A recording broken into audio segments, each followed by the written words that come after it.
Radio city originals.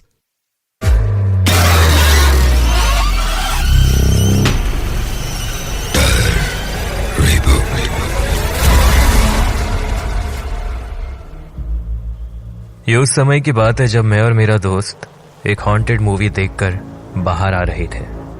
हालांकि picture सिर्फ नाम के लिए हॉन्टेड थी, क्योंकि उसमें डरने जैसा कुछ था ही नहीं। ऐसे ही हम हॉन्टेड मूवीज के बारे में डिस्कस कर रहे थे कि तभी मेरे दोस्त अमन ने मुझे एक हॉन्टेड सिनेमा हॉल के बारे में बताया, जिसकी कहानियां काफी फेमस थी। अमन ने मुझे सिनेमा हॉल के बारे में बताते हुए कहा कि रवि, नेहा और करण 3 दोस्त थे और उन्हें भी हॉरर मूवीज देखने का बड़ा क्रेज था। और एक दिन उन्होंने सुना कि उनके शहर में एक पुराने बंद पड़े सिनेमा हॉल सोना टॉकीज के बारे में अजीब बातें चल रही हैं।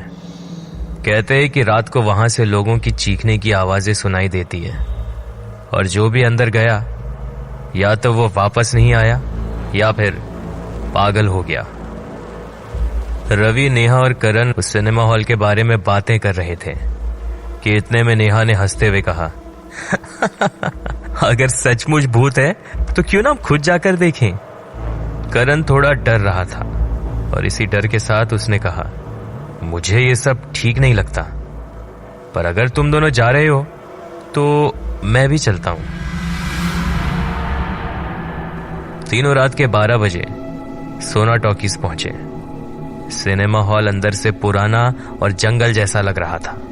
दरवाजे पे बड़ा सा ताला था, लेकिन रवि को पहले से पता था कि पिछले हिस्से से एक दरवाजे का टुकड़ा खुला हुआ है और उन्होंने वहीं से अंदर जाने का प्लान बनाया। जब ये तीनों अंदर गए तो एक अजीब सी बदबू थी, जैसे पुराने कपड़ों और मिट्टी की बू आती है, ठीक वैसी ही। उस सिनेमा हॉल के अंदर लगा हुआ बड़ा स्क्रीन का पर्दा फटा हुआ था और कुर्सियां धूल से भरी थी।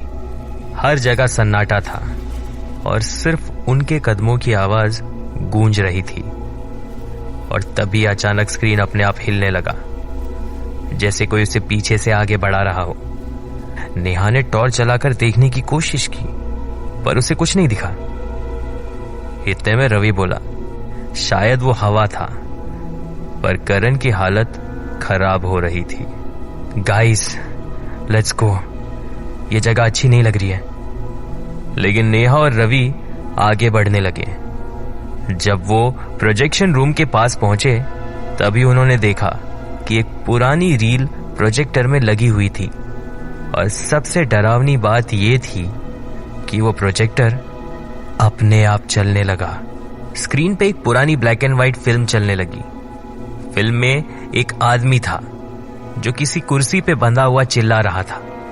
अचानक स्क्रीन से ही एक भयानक चेहरा दिखाई दिया। आंखें लाल और मुंह से खून टपक रहा था। करण चिल्लाया, ये क्या हो रहा है? और तभी उन्होंने सुना कि पीछे से कोई आया। किसी के पैरों की आहट हो रही थी। रवि ने पीछे देखा, एक आदमी का धुंधला सा साया उनकी तरफ पड़ रहा था। उसकी आंखें पूरी तरह से काली थी। तीनों जोर से चीख पड़े और भागने लगे। लेकिन जैसे ही उन्होंने एग्जिट डोर खोलने की कोशिश की, वो दरवाजा जम गया था। अचानक से एक भारी आवाज आई, मुझे छोड़ के मत जाओ। स्क्रीन पे एक नया सीन आया। वो आदमी जो पहले स्क्रीन पे दिख रहा था, अब वो अपनी कहानी बता रहा था। मेरा नाम राघव था। मैं इसी थिएटर का प्रोजेक्शनिस्ट था। एक दिन जब यहां आग लगी, सब लोग भाग गए, पर मुझे अंदर बंद कर दिया गया और मैं जलकर मर गया। अब हर रात ये कहानी दिखाने के लिए वापस आता हूं। कोई नहीं बचा सकता मुझे। तीनों के होश उड़ गए। नेहा चीखी, हम क्या करें? ये हमें मार डालेगा। तभी रवि ने देखा, एक तरफ एक पुरानी तावीज पड़ी थी। उसने बिना सोचे तावीज उठाकर उस भूतिया साये की तरफ फेंक दिया।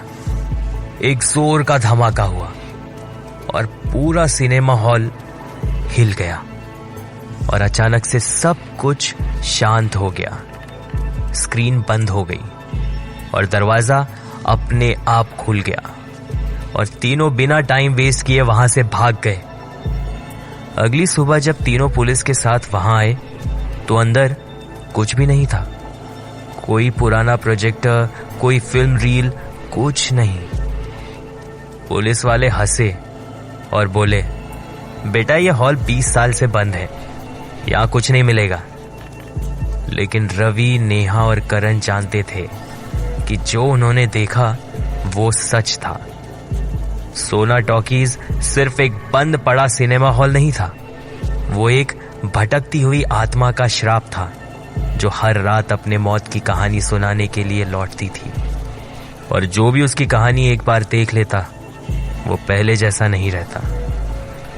तो ये थी वो कहानी जो मुझे मेरे दोस्त अमन ने सुनाई थी।